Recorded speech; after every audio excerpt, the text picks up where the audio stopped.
रविवार हा सुट्टीचा वार असे म्हटले जाते. एकंदर महाराष्ट्रात सर्वजण पावसाची वाट पाहत आहेत. पण राजकीय पक्ष मात्र विधान परिषदेसाठी कुणाला उमेदवारी देणार याबाबत वाट पाहिली जात आहेत. राजकीय हालचाली पाहता रविवार महाराष्ट्रासाठी सगळ्यात मोठा चर्चेचा ठरला. कारण ठरले विधान परिषद निवडणूक. या निवडणुकीसंदर्भात सुरू असलेल्या जागा वाटपबाबतचा तिढा अखेर रविवारी सुटला आणि महायुतीचा विचार केल्यास भाजपला 11, शिवसेनेला 4 आणि राष्ट्रवादीला 2 जागा सोडण्याचे ठरले. हे झाले महायुतीबाबत. महाविकास आघाडीने सुद्धा 2च दिवसापूर्वी जागा वाटप केले असून काँग्रेसला 8, शिवसेना उद्धव बाळासाहेब ठाकरे पक्षाला 4 तर राष्ट्रवादी शरद पवार पक्षास 3 जागा मिळाल्या आहेत. याबाबत सविस्तर जाणून घेऊया आजच्या या व्हिडिओमधून. नमस्कार, मी अभिनंदन परुळेकर आणि कॅमेरावर आहे सेजल जाधव. राज्यातील स्थानिक स्वराज्य संस्थांच्या विधान परिषदेच्या 17 जागांसाठी आयोगाकडून निवडणूक कार्यक्रम जाहीर करण्यात आला. महायुतीत भाजप जास्तीत जास्त जागेसाठी तर मित्र पक्ष असलेली शिवसेना 7 जागांसाठी आग्रही होती अशी माहिती मिळते. यामुळेच उपमुख्यमंत्री एकनाथ शिंदे यांची दिल्लीवारी यावेळी देखील चर्चेची ठरली. कारण दिल्लीवारी करून भाजपच्या केंद्रीय नेतृत्वासोबत चर्चा करणे आणि जास्तीत जास्त जागा आपल्या पदरात पाडून घेणे असा मानस उपमुख्यमंत्री एकनाथ शिंदे यांचा होता. या दिल्लीवारीतून शिवसेनेला 4 जागांवरच समाधान मानावे लागले. यात ठाणे, नाशिक, परभणी, हिंगोली आणि यवतमाळ या मतदारसंघांचा समावेश आहे. आज सोमवार हा उमेदवारी अर्ज सादर करण्याचा अखेरचा दिवस आहे. तर विधान परिषदेच्या सदस्यांसाठी 18 जूनला निवडणूक होणार आहे. यामुळे रविवारी रात्री उशिरा दिल्लीतून भाजपची उमेदवारांची यादी जाहीर करण्यात आली. नुकतीच भाजपचे कमळ हाती घेतलेल्या प्राजक्त तनपुरे यांना अहिल्यानगरमधून उमेदवारी जाहीर झाली आहे.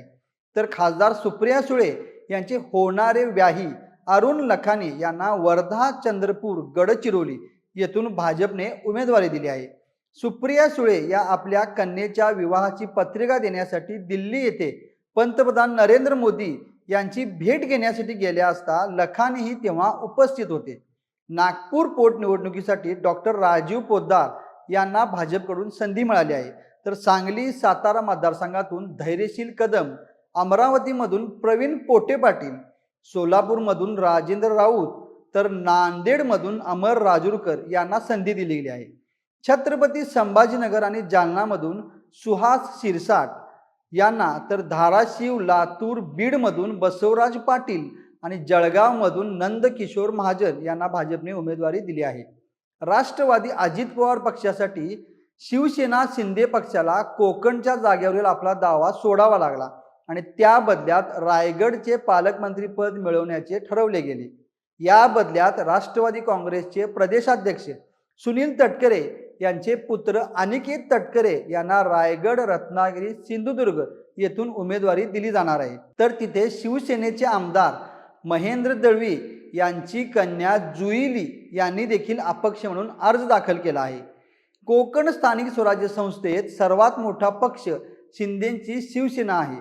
त्यामुळे सेनेकडे सुमारे 305, भाजपकडे 276 तर राष्ट्रवादीकडे 115 आणि शिवसेना उभाटाकडे 50 ते 55 मतं आहेत. त्यामुळे शिवसेनेचे कोकणातील महत्त्व तटकरे यांना चांगलेच माहीत आहे. यामुळेच राष्ट्रवादीचे प्रदेशाध्यक्ष सुनील तटकरे आणि त्यांचे पुत्र अनिकेत तटकरे यांनी शनिवारी रात्री उशिरा उपमुख्यमंत्री एकनाथ शिंदे यांची भेट देखील घेतली होती. आज उमेदवारी अर्ज दाखल करत असताना अनिकेत तटकरे यांच्यासोबत शिवसेनेचे मंत्री उदय सामंत, भाजपचे मंत्री नितेश राणे, प्रदेशाध्यक्ष सुनील तटकरे हे देखील उपस्थित होते. तर पुण्यात मोठं ट्विस्ट घडलं. राष्ट्रवादी अजित पवार पक्षात काकडे पिता पुत्रांचा प्रवेश होऊन विक्रम काकडे यांना राष्ट्रवादीची उमेदवारी जाहीर झाली. यावेळी उमेदवारी द्यायची की नाही ही शेवटपर्यंत संभ्रमावस्था निर्माण झाली होती. कारण आजच्याच दिवशी 3 वाजेपर्यंत उमेदवारी अर्ज फायनल होणार आहे. ठाण्यासाठी शिवसेना शिंदे पक्षाचे उपनेते रवींद्र फाटक यांना अधिकृत उमेदवारी जाहीर झाली आहे. ठाणे पालघर या मतदारसंघात भाजपकडे 444, शिंदे गटाकडे 346 मते आहेत आणि बहुजन विकास आघाडीकडे देखील बऱ्यापैकी मतदान आहे.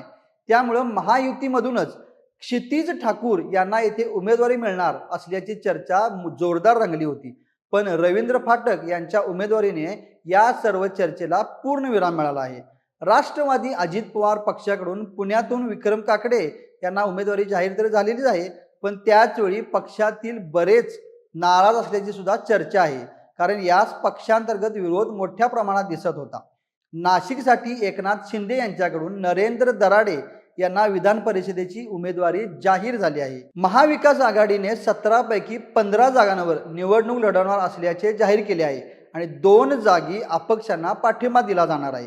महाविकास आघाडीमधील काँग्रेसकडून चंद्रपूर वर्धा या ठिकाणी शैलेश अग्रवाल, अमरावतीमधून हर्षदीप देशमुख, यवतमाळमधून साहेबराव कांबळे, लातूरमधून महेश देशमुख, सोलापूरमधून आदित्य फतेपूरकर, तर शिवसेना उद्धव बाळासाहेब ठाकरे पक्षाकडून परभणी हिंगोलीसाठी डॉक्टर विवेक नावंदर, रायगड रत्नागिरी सिंधुदुर्गसाठी सुरेंद्र उर्फ बाळ माने यांना उमेदवारी जाहीर झाली आहे. तर जळगावमधून उबाटाकडून शरद तायडे यांना उमेदवारी जाहीर झाली आहे. सातारा सांगली मतदारसंघातून राष्ट्रवादी शरद पवार पक्षाचे 2 उमेदवारी अर्ज भरले जाणार आहेत. अभय जगताप आणि बाळासाहेब पाटील हे 2 उमेदवारी अर्ज भरणार आहेत अशी चर्चा आहे. अभय जगताप यांच्या खांद्यावर नुकतीच शस्त्रक्रिया झाली असून ते सध्या रुग्णालयात आहेत. त्यामुळे निवडणूक लढायची की नाही याबाबत त्यांच्या मनात अजून संभ्रम आहे. अहिल्यानगरमधून तर राष्ट्रवादी शरद पवार पक्षाकडून खासदार निलेश लंके यांची पत्नी राणी लंके उमेदवारी अर्ज दाखल करणार आहेत असे बोलले जात आहे. तर नागपूर विधान परिषद पोटनिवडणुकीसाठी काँग्रेसकडून अतुल लोंढे यांच्या नावाची जवळपास निश्चिती झालेली आहे. ठाणे पालघरसाठी राष्ट्रवादी शरद पवार पक्षाकडून अभिजित पवार यांना उमेदवारी जाहीर झाली आहे. महाविकास आघाडी म्हणून आमच्यात कोणताही तिढा नाही, काही ठिकाणी अपक्षांना देखील पाठिंबा देण्याचे ठरले आहे असे वक्तव्य महाराष्ट्र काँग्रेस प्रदेशाध्यक्ष हर्षवर्धन सपकाळ यांनी केले आहे. एकूणच पुन्हा एकदा उमेदवारीपासून ते रणनीती ठरण्यापर्यंत महायुतीच महाविकास आघाडीपेक्षा वरचढ दिसत आहे. याचा फायदा महायुतीला नक्की होईल असे सध्या तरी चित्र आहे. संपूर्ण चित्र दुपारी 3 वाजेपर्यंत स्पष्ट होईलच, पण याबाबत तुम्हाला काय वाटते ते कमेंट करून मला नक्की कळवा आणि महा MTBच्या यूट्यूब चॅनलला सबस्क्राईब करा. धन्यवाद.